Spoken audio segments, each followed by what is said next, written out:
श्री शिवाय नमस्तुभ्यम दोस्तों, हर हर महादेव। सावन में आप लोगों को अपने बच्चों को सुधारने के लिए, बच्चों को मानसिक तौर पर मजबूत बनाने के लिए आप लोगों को वटकेश्वर महादेव जी का उपाय जरूर ही करना चाहिए। दोस्तों, आज हम आपको एक बहुत ही असरदार उपाय के बारे में बताने वाले हैं और इस उपाय का नाम है दोस्तों वटकेश्वर महादेव वाला उपाय। और यह उपाय जो भी व्यक्ति कर लेता है उसके जीवन में चाहे किसी भी प्रकार की समस्या हो, खासकर लोगों को बच्चों की पढ़ाई लिखाई से संबंधित समस्या ज़्यादा रहती है ना, कि उनका जो बच्चा है वो पढ़ता लिखता नहीं है, बात नहीं मानता है, जिद्दी स्वभाव का है, या उनका जो पति है वो खर्च पर खर्च करता रहता है। मतलब पैसों की समस्या से भी आप इस उपाय को करके निजात पा सकते हैं, है ना। खासकर वे लोग इस उपाय को ध्यान से सुनेंगे जिन लोगों को अपने किसी भी प्रकार की जो मनोकामना है उसे पूरा करवाना हो, क्योंकि दोस्तों यह मनोकामना पूर्ति का उपाय है। और इस उपाय को पूज्य गुरु जी ने अपनी कथा के दौरान बहुत ही विस्तार से बताया है, जिसे मैं आप सभी को बहुत ही अच्छी तरह से समझाने का पूरा प्रयास करूंगा। यदि आपको कुछ भी चीज़ समझ में नहीं आता है तो आप हमें कमेंट करके पूछ सकते हैं। उपाय को करने में आपको गलती बिल्कुल भी नहीं करना है, लेकिन यह उपाय बहुत ही सरल सा उपाय है। आप इस उपाय को एकदम आसानी से समझ सकते हैं और आसानी से कर भी सकते हैं। अब देखो दोस्तों, वटकेश्वर महादेव वाला उपाय है, तो इस उपाय को घर के कौन कौन से व्यक्ति कर सकते हैं। तो इस उपाय को घर के कोई भी सदस्य कर सकते हैं। जिस व्यक्ति को अपनी किसी भी प्रकार की मनोकामना को पूरा करवाना हो, जिस व्यक्ति को कोई समस्या हो, जो अपनी समस्या से राहत पाना चाहता है, वह व्यक्ति इस उपाय को कर सकता है। लेकिन उपाय का लाभ आपको दुगना तरीके से लेना है ना। तो यह उपाय घर की माता बहनें करती हैं तो और भी ज़्यादा लाभकारी होता है, क्योंकि घर की जो माता बहनें होती हैं दोस्तों, वह घर की लक्ष्मी होती हैं। और घर की लक्ष्मी जब कोई भी उपाय को करती है तो उपाय का लाभ आपको दुगना होकर के मिलता ही मिलता है। अब दोस्तों, आपको नाम से ही समझ में आ रहा है कि यह वटकेश्वर महादेव जी का उपाय है, यानी कि आपको इस उपाय में वट वृक्ष के आसपास जाना होगा। और वट वृक्ष किसे कहते हैं, तो बरगद के पेड़ को ही वट वृक्ष कहा जाता है। लेकिन उससे पहले आप यहां जान लो कि इस उपाय को आपको कब करना है, किस समय पर करना है और कैसे करना है।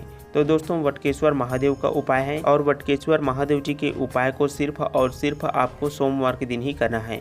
चाहे कोई भी महीना हो, चाहे सावन का महीना हो, उस दिन सोमवार होना चाहिए। सोमवार के दिन आप वटकेश्वर महादेव वाला उपाय आसानी से कर सकते हैं। अब दोस्तों, बात करते हैं सोमवार के दिन आपको कौन से समय में उपाय को करना है, सुबह के समय में करना है कि शाम के समय करना है। तो वटकेश्वर महादेव वाला उपाय है, तो इस उपाय को आपको शाम के समय में ही करना होगा, क्योंकि दोस्तों इस उपाय में आपको दो सामग्री की जरूरत पड़ने वाली है। पहले नंबर पर है एक लौंग और दूसरे नंबर पर है गोल बत्ती वाला दीपक। यदि दोस्तों आप इस उपाय में लौंग का उपयोग कर रहे हैं तो लौंग कहीं पर भी टूटा फूटा नहीं होना चाहिए। लौंग के ऊपर जो फूल बना रहता है ना, वहाँ फूल भी लगे हुए रहना चाहिए। और गोल बत्ती का दीपक आप चाहे तो आटे का भी ले सकते हैं, चाहे तो आप मिट्टी का भी ले सकते हैं, इसमें कोई दिक्कत वाली बात नहीं है। अब दोस्तों, शाम के समय यानी कि प्रदोष काल की समय की बात करें, है ना, तो वहाँ कब होता है, तो वहाँ भी हम आपको बता दें कि शाम के समय 6 से 7 बजे के बीच के समय को ही हम प्रदोष काल का समय कहते हैं।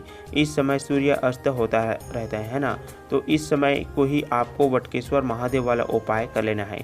अब दोस्तों, हम आपको डायरेक्ट उपाय को करने की विधि के बारे में बताते हैं। जैसा पूज्य गुरुदेव जी ने बताया है उसे ही हम आपको अच्छी तरह से समझाकर बताने वाले हैं। अब आप जैसे ही लौंग और गोलबत्ती वाली दीपक की व्यवस्था कर लेते हैं अपने उपाय को करने के लिए, है ना, तो आपको अपने घर के आसपास जहाँ पर भी बरगद का पेड़ है, वट वृक्ष का पेड़ है, वहाँ पर अपने दोनों सामग्री को लेकर के पहुँच जाना है। और पहुँचने के बाद में सबसे पहले आपको अपना गोल बत्ती वाला दीपक प्रज्वलित कर लेना है। और प्रज्वलित करने के बाद में उस दीपक को वट वृक्ष के जड़ के आसपास में लगा देना है ना, यानी कि आसन दे देना है।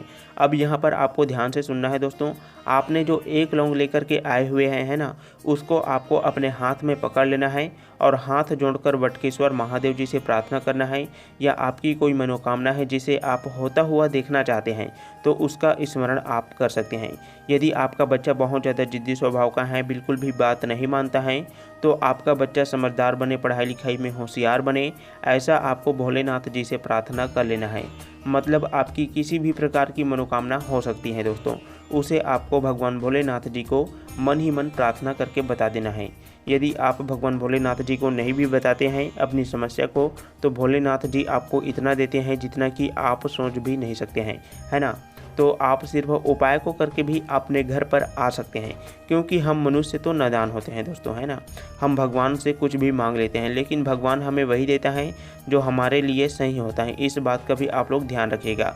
भगवान के पास इतना सामर्थ्य है दोस्तों कि वह आपको एक ही पल में रंग से राजा बना सकते हैं और इसके बहुत से उदाहरण आपने देखे ही होंगे। दोस्तों आप सभी लोग जानते ही होंगे कि भगवान श्री कृष्ण जी ने सुदामा जी को उनकी भक्ति और मित्रता के कारण एक ही पल में धन वैभव से परिपूर्ण कर दिया था, है ना।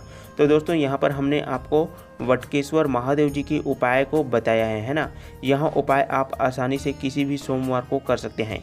सावन का महीना चल रहा है तो सावन महीने में आप सोमवार को कर सकते हैं।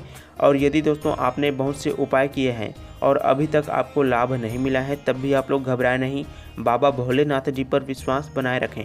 अब आपको कोई उपाय आप नहीं करना चाहते हैं तो बिल्कुल भी ना करें, लेकिन अब आप सिर्फ और सिर्फ एक ही काम करें कि आपको भगवान भोलेनाथ जी का नाम का जाप आपको मन ही मन करते रहना है। दोस्तों नाम जप में इतना शक्ति होता है कि वहाँ आपके किसी भी प्रकार की समस्या को आप जो है नाम जप के द्वारा ही दूर कर सकते हैं। बस आपको अपना नाम जप बढ़ाना पड़ेगा।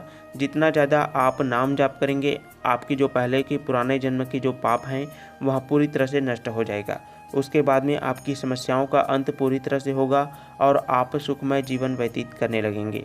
तो दोस्तों यदि आपने यहाँ तक वीडियो देख लिया है तो कमेंट बॉक्स में भगवान भोलेनाथ जी का जरूर से नाम लिखिएगा, है ना। तो दोस्तों आप सभी को श्री शिवाय नमस्तुभ्यम, हर हर महादेव।